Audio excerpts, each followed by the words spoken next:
Assalamualaikum warahmatullahi wabarakatuh. Perkenalkan, nama saya Siti Safiatul Marwah dari kelas 11 PKM 2. Di sini saya akan sedikit menjelaskan tugas saya yang analisis laporan keuangan Bank BCA. Nah, apa itu? Nah, aku akan sedikit menjelaskan analisis keuangan. Apa itu analisis keuangan? Analisis laporan keuangan adalah kegiatan menganalisis laporan keuangan menggunakan konsep dan standar akuntansi keuangan.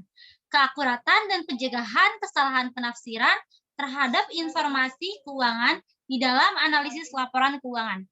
Analisis laporan keuangan juga adalah upaya yang dilakukan untuk mengevaluasi kelangsungan bisnis, substansi subbisnis, stabilitas, hingga profitabilitas pengusaha. Utang lancar sama dengan lebih dari 1 tahun. Jangka pendeknya kurang dari 1 tahun.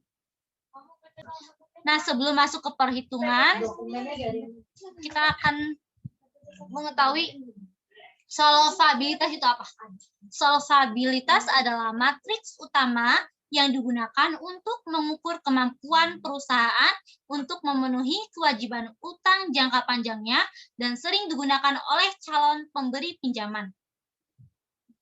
Nah, yang ini rasio solvabilitas yang A ya, yang current ratio itu rumusnya aset lancar dibagi dengan utang lancar. Aset lancarnya itu di halaman 558 di PPT yang PPT Bank BCA. Aset lancarnya tersendiri di tahun 2021-nya hasilnya 1.399.897 rupiah dibagi dengan utang lancar. Utang lancarnya tuh dari halaman 559, ngambilnya itu dari total liabilitas. Itu hasilnya 1.919.773.758 rupiah.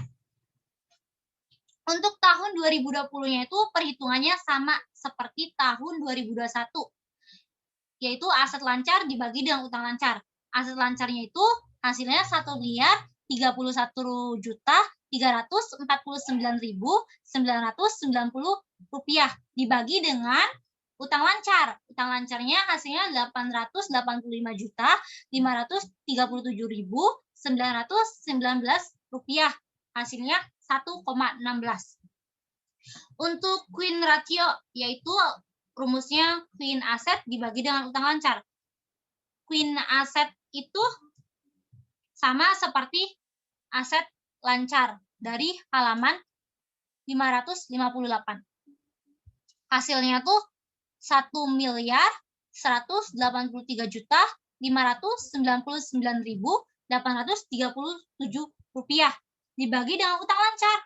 Utang lancarnya pun sama di halaman 559, ambilnya dari total liabilitas, yaitu 1.1973.758 rupiah, yaitu hasilnya 1,16.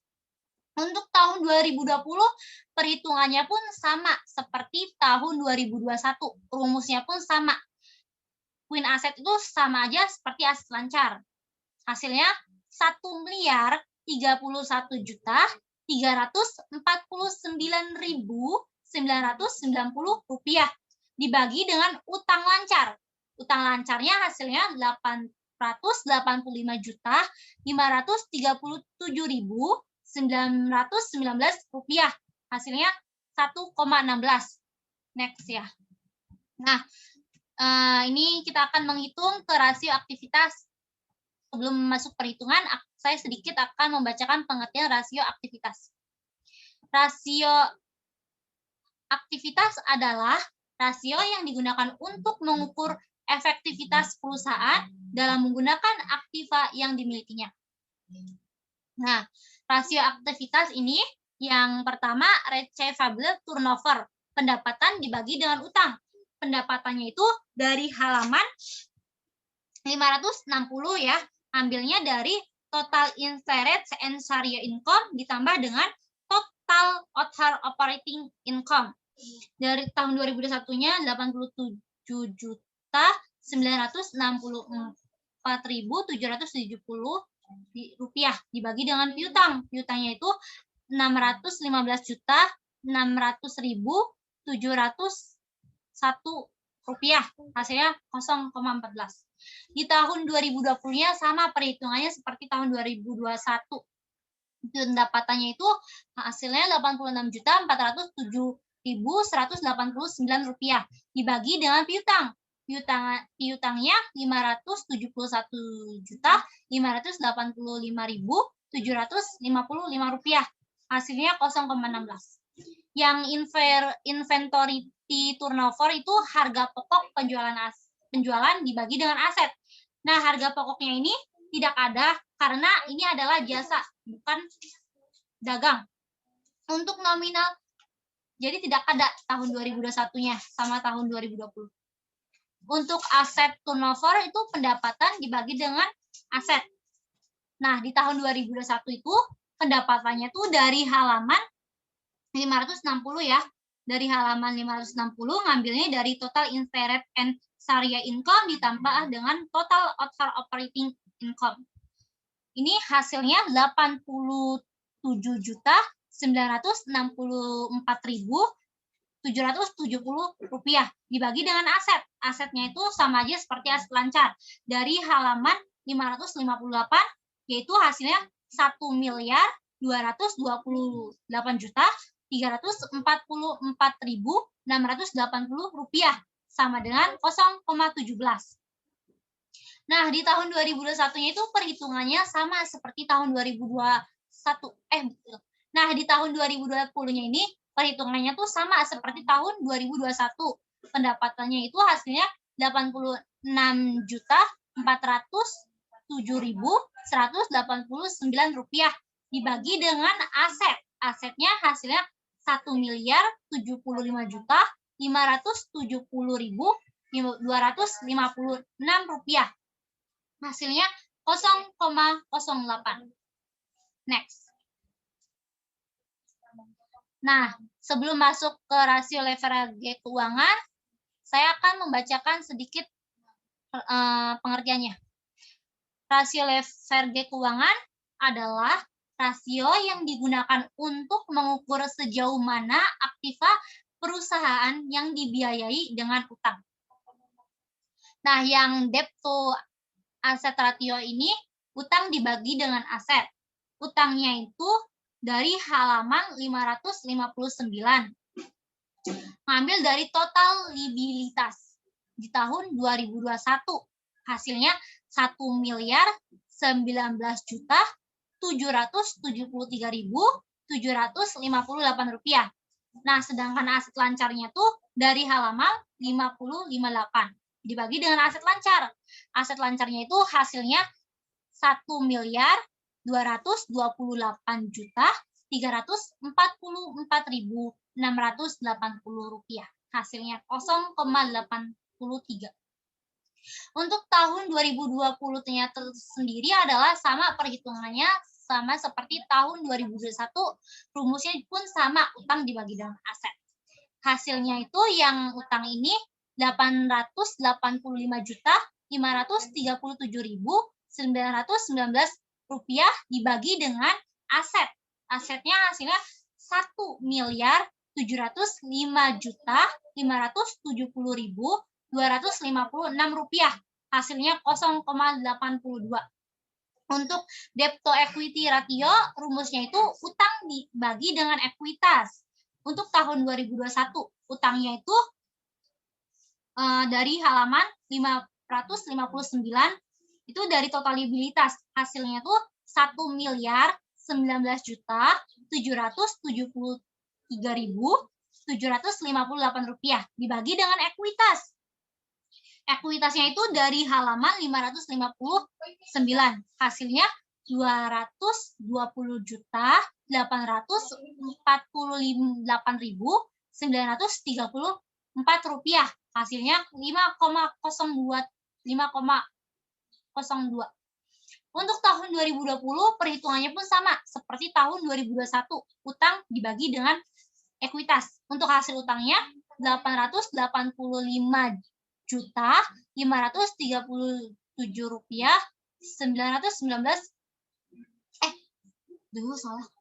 Untuk tahun 2020 perhitungannya pun sama seperti tahun 2021. Rumusnya utang dibagi dengan ekuitas.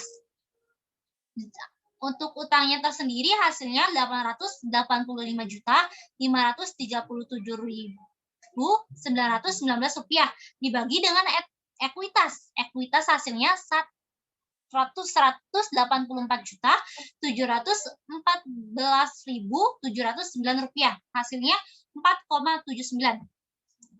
Untuk interest coverage ini rumusnya EBIT dibagi dengan bunga. EBIT ini sama aja seperti pendapatannya. Itu di halaman 560. Total ngambilnya dari total interest and sharia income ditambah total other operating income, yaitu hasilnya di tahun 2021 87.964.770 rupiah dibagi dengan bunga. Bunganya itu ngambilnya tuh dari halaman 560 dari interest expense. Hasilnya 9.288.954 rupiah. Hasilnya 9,47. Untuk tahun 2020-nya perhitungannya pun sama seperti tahun 2021. Rumusnya pun sama, EBIT dibagi dengan bunga. Untuk hasil EBIT-nya tersendiri adalah 86.470.189 rupiah dibagi dengan bunga. Hasil bunganya itu 10.959 rupiah, 10.959.204 rupiah. Hasilnya 7,88. Next, untuk return on equity itu rumusnya laba bersih dibagi dengan ekuitas. Di tahun 2021, laba bersihnya itu dari halaman 561 ngambil dari total comprehensive income. Ngambilnya itu dari PPT yang Bapak kasih. Itu hasilnya itu 31.867.650 rupiah dibagi dengan ekuitas.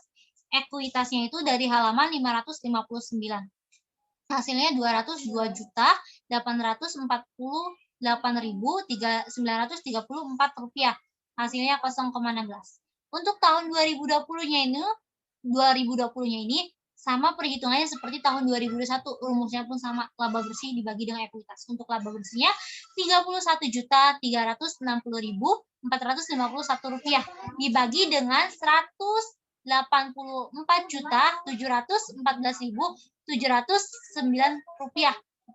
Hasilnya 0,17. Untuk dividen payout ratio-nya itu laba ditahan dibagi dengan laba bersih. Nah, laba ditahannya itu dibagi dengan dividen. Hasilnya tuh tahun 2021-nya 13.670.155.300.000 rupiah. Dibagi dengan laba bersih. Laba bersihnya itu udah di halaman 561.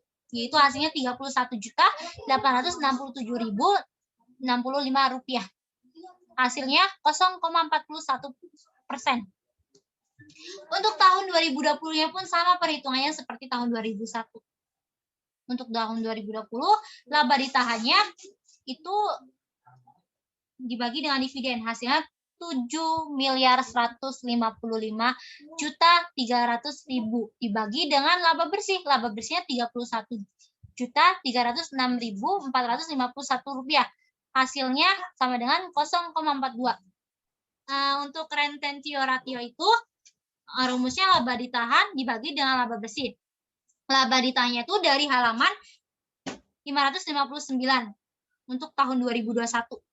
Itu hasilnya 179.580.121 rupiah dibagi laba bersih. Laba bersihnya dari halaman 561 dari total comprehensive income. Hasilnya 31.867.650 rupiah. Hasilnya 5,63.